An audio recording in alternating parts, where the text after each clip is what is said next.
देखे रूप मुनि विरत विसारी, बड़ी बार लगी रहे निहारी। लक्षण तास विलोक भुलाने, हृदय हरस नहीं प्रकट बखाने।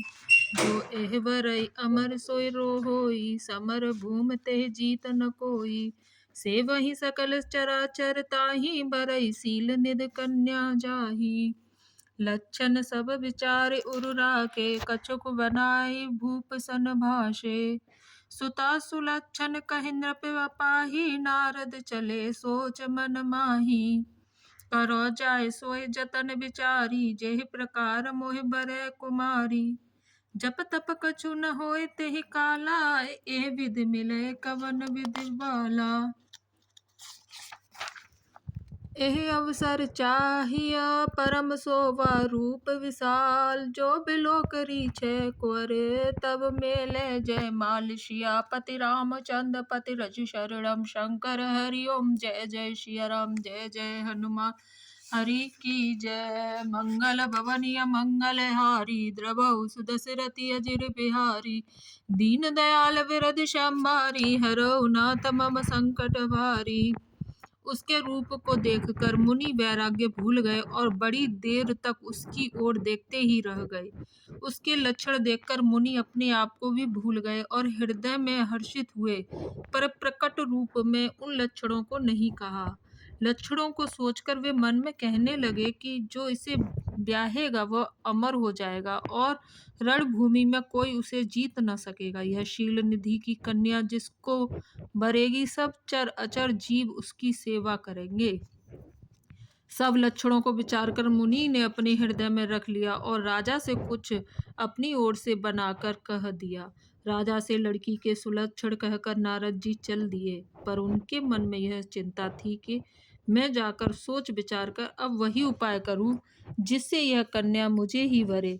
इस समय जप तप से तो कुछ हो नहीं सकता। हे विधाता, मुझे यह कन्या किस तरह मिलेगी। इस समय तो बड़ी भारी शोभा और विशाल सुंदर रूप चाहिए, जिसे देखकर राजकुमारी मुझ पर रीझ जाए और तब जयमाल मेरे गले में डाल दे। हरिसन मांगो सुंदरताई, होई जात गहरू अति भाई। मोरे हित हरि सम नहीं कोऊ, एह अवसर सहाय सोई होऊ। बहुविध विनय कीन तेहि काला, प्रगटे प्रभु कौतुकी कृपाला। प्रभु विलोक मुनि नयन जुड़ाने, होए काजु ही हर्षाने। अति आरती कहि कथा सुनाई, करहु कृपा करे होई सहाई। आपन रूप देव प्रभु मोहि, आन बात नहीं पावो ओहि। जय विदनाद होए हित मोरा, करहु सो बेग दास में तोरा। निज माया बल देख विशाला, ही हसि बोले दीन दयाला। जय विद होई परम हित, नारद सुनहु तुम्हार। सोई हम करब न आन कछु, बचन न मृषा हमार। सियापति रामचंद्र पति रघु शरणम, शंकर हरि ओम जय जय सिया राम, जय जय हनुमान हरि की जय। मंगल भवनीय मंगल हारी, द्रवहु सुदशरथि अजिर बिहारी। दीन दयाल विरधि संभारी, हरहु नाथ मम संकट भारी। एक काम करूं कि भगवान से सुंदरता मांगूं, पर भाई उनके पास जाने में तो बहुत देर हो जाएगी, किंतु श्री हरि के समान मेरा हित भी कोई नहीं है, इसलिए इस समय वे ही मेरे सहायक हों। उस समय नारद जी ने भगवान की बहुत प्रकार से विनती की, तब लीलामय कृपाल प्रभु वही प्रकट हो गए। स्वामी को देखकर नारद जी के नेत्र शीतल हो गए और वे मन में बड़े ही हर्षित हुए कि अब तो काम बन ही जाएगा। नारद जी ने बहुत आर्त दीन होकर सब कथा कहे सुनाई और प्रार्थना की कि कृपा कीजिए और कृपा करके मेरे सहायक बनिए। हे प्रभु, आप अपना रूप मुझको दीजिए और किसी प्रकार मैं उस राजकन्या को नहीं पा सकता। हे नाथ, जिस तरह मेरा हित हो आप वही शीघ्र कीजिए। मैं आपका दास हूँ। अपनी माया का विशाल बल देख दीन दयालु भगवान मन ही मन हंसकर बोले, हे नारद जी सुनो, जिस प्रकार आपका परम हित होगा हम वही करेंगे, दूसरा कुछ नहीं। हमारा वचन असत्य नहीं होता। कुपथ मागर रुज व्याकुल रोगी, वेद न देहि सुनऊ मुनि जोगी। एहि विधि हित तुम्हार मिठायऊ, कहे अस अंतर हित प्रभु भयऊ। माया विवश भय मुन मूढ़ा, समझी नहीं हरि गिरा निगूढ़ा। गबन तुरत न तहाँ ऋषिराई, जहाँ स्वयंवर भूमि बनाई। निज निज आसन बैठे राजा, बहु बनाव कर सहित समाजा। मुनि मन हर्ष रूप यति मोरे, मोहित जियानि बारहि न भोरे। मुनि हित कारण कृपा निधाना, दीन कुरूप न जाए बखाना। सौ चरित लके काहु न पावा, नारद जान सबहि सिर नावा। रहे तहाँ दुई रुद्र गण ते, जानहि सब भेव। विप्र वेश देखत फिरहे, परम कौतुकी तेउ। सियापति रामचंद्र पति रज शरणम, शंकर हरि ओम। जय जय सिया राम, जय जय हनुमान हरि की जय। मंगल भवन मंगल हारी, द्रवौ सुदशरथि अजिर बिहारी।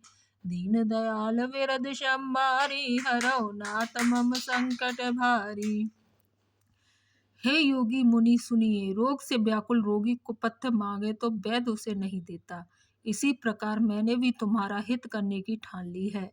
ऐसा कहकर भगवान अंतर्धान हो गए। भगवान की माया के वशीभूत हुए मुनि ऐसे मूढ़ हो गए कि वे भगवान की अगूढ़ स्पष्ट वाणी को भी न समझ सके। ऋषि राज नारद जी तुरंत वहां गए जहां स्वयंवर की भूमि बनाई गई थी। राजलोग खूब सज धज कर समाज सहित अपने अपने आसन पर बैठे थे। मुनि नारद मन ही मन प्रसन्न हो रहे थे कि मेरा रूप बड़ा सुंदर है, मुझे छोड़ कन्या भूल कर भी दूसरे को न वरेगी। कृपा निधान भगवान ने मुनि के कल्याण के लिए उन्हें ऐसा कुरूप बना दिया कि जिसका वर्णन नहीं हो सकता। पर यह चरित्र कोई भी न जान सका, सबने उन्हें नारद ही जानकर प्रणाम किया। वहां दो शिवजी गढ़ भी थे। वे सब भेद जानते थे और ब्राह्मण का वेश बनाकर सारी लीला देखते फिरते थे। वे भी बड़े मनमौजी थे। नार जेहि समाज बैठे मुन जाई, हृदय रूप अहमित अधिकाई। तह बैठे महेश गण दोऊ, विप्र वेश गत लखई न कोऊ। करई कूट नारद ही सुनाई, नीक दीन हरि सुंदरताई। रीजहि राजकुआरी छब देखी, इन्हीं बरहि हरि जान विशेषी।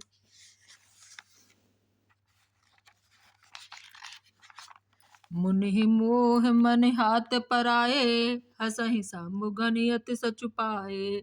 जदपि सुनहि मुनि अटपट बानी, समुझ न परई बुद्धि भ्रम सानी। काहु न लखा सो चरित विशेषा, सो स्वरूप नृप कन्या देखा। मरकट बदन भयंकर देहि, देखत हृदय क्रोध न भाते ही। सखी संग ले कुंवर तब, चल जनु राज मराल। देखत फिरई महीप सब, कर सरोज जय माल। सियापति रामचंद्र पति रज शरणम, शंकर हरि ओम। जय जय सिया राम, जय जय हनुमान हरि की जय। मंगल भवन मंगल हारी, द्रवौ सुदशरथि अजिर बिहारी। दीन दयाल विरद संबारी, हरौ नाथ मम संकट भारी। नारद जी अपने हृदय में रूप का बड़ा अभिमान लेकर जिस समाज पंक्ति में जाकर बैठे थे, ये शिव जी के दोनों गढ़ भी वहीं बैठ गए। ब्राह्मण के वेश में होने के कारण उनकी इस चालकों को कोई न जान सका। वे नारद जी को सुना सुना कर व्यंग वचन कहते थे। भगवान ने इनको अच्छी सुंदरता दी है, इनकी शोभा देखकर राजकुमारी रीझ ही जाएगी और हरि वानर जानकर इनको खास तौर से भरेगी। नारद मुनि को मोह हो रहा था, क्योंकि उनका मन दूसरे के हाथ माया के वश में था। शिव जी के गढ़ बहुत प्रसन्न होकर हंस रहे थे। यद्यपि मुनि उनकी अटपटी बातें सुन रहे थे, पर बुद्धि भ्रम में सनी हुई होने के कारण वे बातें उनकी समझ में नहीं आती थी। उनकी बातों को वे अपनी प्रशंसा समझ रहे थे। इस विशेष चरित्र को और किसी ने नहीं जाना। केवल राजकन्या ने नारद जी का वह रूप देखा। उनका बंदर का सा मुंह और भयंकर शरीर देखते ही कन्या के हृदय में क्रोध उत्पन्न हो गया। तब राजकुमारी सखियों को साथ लेकर इस तरह चली मानो राजहंसिनी चल रही है। वह अपने कमल जैसे हाथों में जयमाला लिए सब राजाओं को देखती हुई घूमने लगी। जह दिस बैठे नारद मुँह फूली, सो दिस ते न बिलो के भूली। पुन पुन मुनि उकसहि अकुलाही, देख दशा हर गन मुस्काही। धर नृप तनु तह गय के पाला, कोरि हर्ष बेले जय माला। दुल्हन लगे लक्ष्य निवासा, नृप समाज सब भयउ निराशा। मुनि अति विकल मोह मति नाटी, मन गिर गई छूट जनु गांठी। तब हर गण बोले मुस्काई, निज मुख मुकुर बिलो कहु जाई। हस कहि दो भागे भय भारी, बदन दीख मुनि बार निहारी। वेश विलोक क्रोधी अति बाड़ा, तिनहि सराप दीन अति गाढ़ा। हुए निशाचर जाए तुम कपटी पापी दो, हसयु हमहि सोलेहु फल, बहुरी हसेउ मुनि को। सियापति रामचंद्र पति रज शरणम, शंकर हरि ओम जय जय सिया राम, जय जय हनुमान हरि की जय। मंगल भवन मंगल हारी, द्रवहु दशरथि अजिर बिहारी। दीन दयाल विरद संबारी, हरऊ नाथ मम संकट भारी। जिस ओर नारद जी रूप के गर्भ में फूले बैठे थे, उस ओर उसने भूल कर भी नहीं ताका। नारद जी मुनि बार बार उचकते हैं और छटपटाते हैं। उनकी दशा देखकर शिव जी के गण मुस्कुराते हैं। कृपाल भगवान भी राजा का शरीर धारण कर वहां जा पहुंचे। राजकुमारी ने हर्षित होकर उनके गले में जयमाला डाल दी। लक्ष्मी निवास भगवान दुल्हन को ले गए। सारी राजमंडली निराश हो गई। मोहन के कारण मुनि की बुद्धि नष्ट हो गई थी।